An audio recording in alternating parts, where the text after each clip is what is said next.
स्वागत है आपका आज के मेरे बहुत ही करंट एंड इम्पोर्टेंट टॉपिक पे। आप सभी जानते हैं कि एजीएम की डेट एक्सटेंड कर दी है आरओसी ने by 3 months due to special reasons.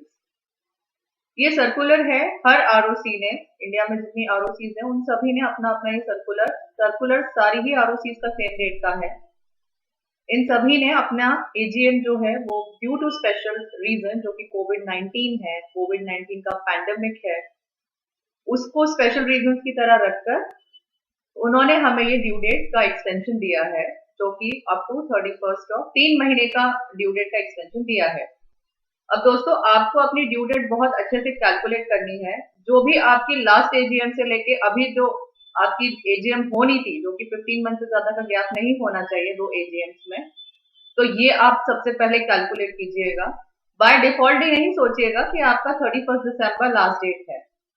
So you have to be very careful कि आप ये वाली डेट को बिल्कुल भी कंसिडर ना करें। आप अपनी प्रॉपर ड्यू डेट कैलकुलेट कीजिए और उससे आपको 3 महीने का एक्सटेंशन है।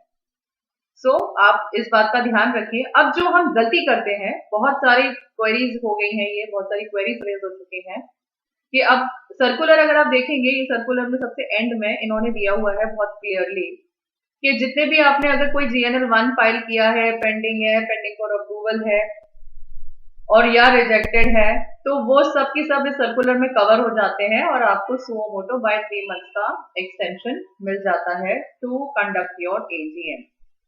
अब हम जो गलती करते हैं, ये वीडियो बनाने का पर्पज ही ये है कि हम गलती कहाँ कर रहे हैं, क्योंकि एक्सटेंशन आने के बाद भी हम जब अपना फॉर्म AOC4 और FGT7 फाइल कर देते हैं तो उसके बाद हमें लेट फाइलिंग की पेनल्टी सिस्टम ऑटोमेटिकली कैलकुलेट करके दे देता है।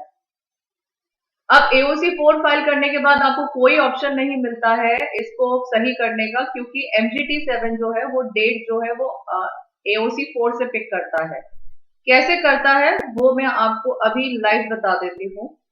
आपको मेरे साथ बने रहना है एंड तक। अगर आप नए हैं चैनल पे तो आप प्लीज सब्सक्राइब कीजिए और अगर आप पुराने हैं तो नए के साथ एंड तक बने रहिए। तो दोस्तों ये है AOC4 का सेकंड पेज, जिसमें हम एजीएम से रिलेटेड इंफॉर्मेशन एंटर करते हैं।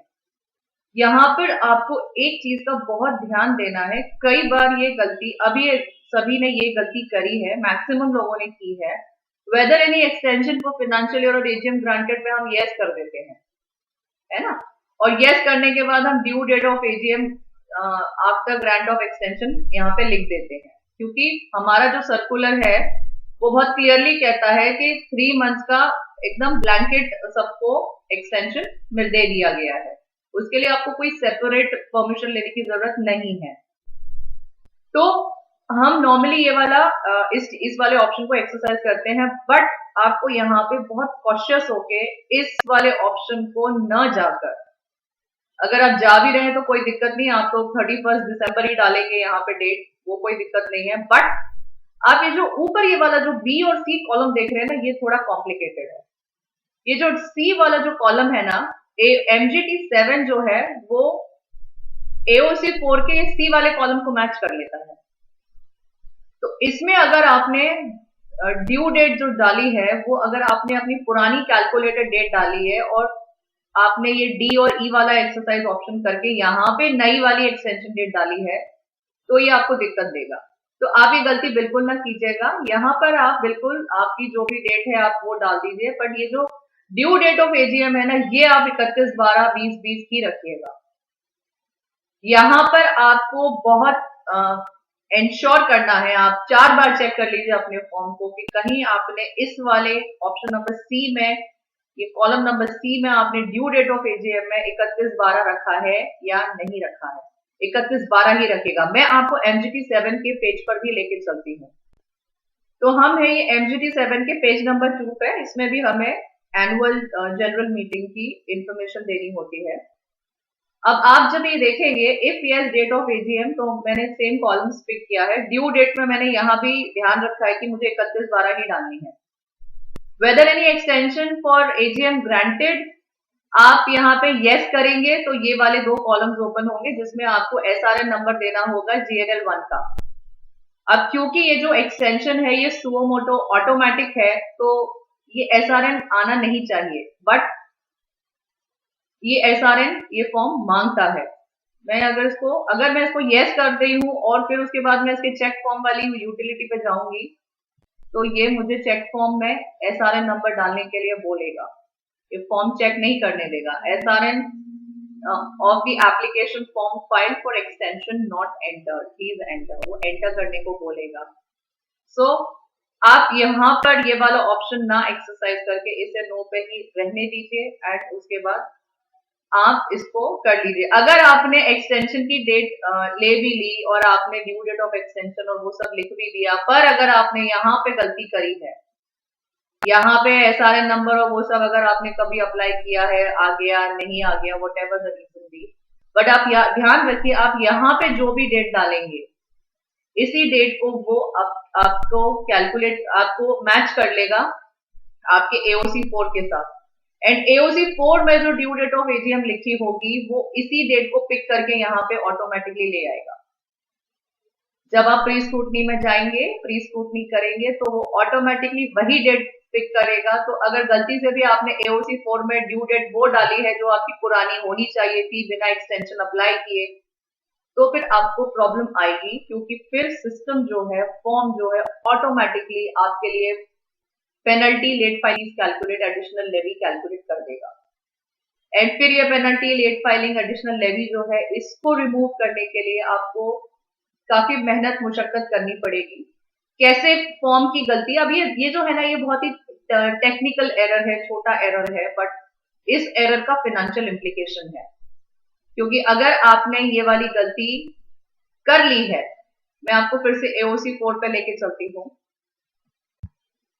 AOC 4 में अगर आपने ड्यू डेट ऑफ AGM में 31/12 नहीं लिखा है तो आप ये समझ लीजिए आपका MGT 7 इस वाली डेट को कंसिडर 31/12 एक्सटेंडेड डेट को कंसिडर नहीं करेगा, वो यही वाली date due date of AGM को पिक करेगा। सो बहुत कॉशियस होके आप अपने इस फॉर्म को फाइल करिए।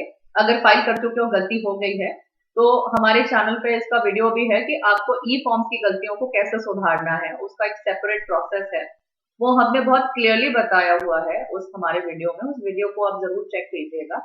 बट अगर फॉर्म नहीं फाइल किया है तो प्लीज आप इसे ध्यान में रखिएगा। Due date of AGM AOC 4 column 7C वाला जो कॉलम है, इसमें आप एक्सटेंडेड ड्यू डेट ही डालिएगा, इसके अलावा कोई भी ड्यू डेट नहीं डालिएगा। ओरिजिनल ड्यू डेट नहीं डालिएगा, एक्सटेंडेड ड्यू डेट ही आपको डालनी है। Be careful. तो ये वीडियो मेरा बनाने का पर्पस ही ये था कि आपको मैं आपकी जो और आगे जाके फाइनेंशियल लाइबिलिटी और अननेसेसरी फाइनेंशियल इम्प्लीकेशन जो आपके पास आए, आपको उससे बचा सकूं। आप इस इंफॉर्मेशन को आप अपने फ्रेंड्स के साथ, कोलीग्स के साथ, सीनियर्स के साथ इसे जरूर शेयर कीजिए, बिकॉज ये आपको सेव करेगा, आपके क्लाइंट्स को भी सेव करेगा। अगर आप क्लाइंट ही हैं, अगर आप कंपनीज ही हैं जो इस वीडियो को देख रहे हैं, तो आप इसका ध्यान रखिएगा। आप खुद ही फाइल कर रहे हैं तो अगर आप कंसल्टेंट हैं तो आप इस बात का ध्यान रखिएगा।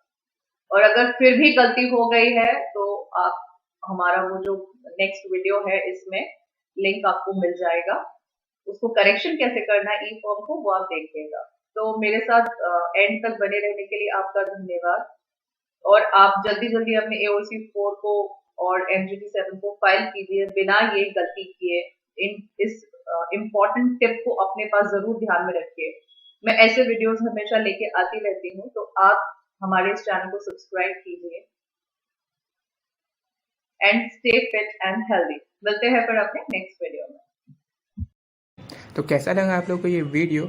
आई होप सो कि आपको ये वीडियो समझ में आए। हम भी ये सर्विसेज प्रोवाइड कराते हैं, जिसके लिए आप हमारे मेल tds@airtelmail.in पे हमसे कांटेक्ट कर सकते हैं। अगर आपके मन में कोई भी क्यूरी या सवाल हो तो आप हमें कमेंट जरूर करें, हम उसका सॉल्यूशन आपको जल्द से जल्द प्रोवाइड करने की कोशिश करेंगे।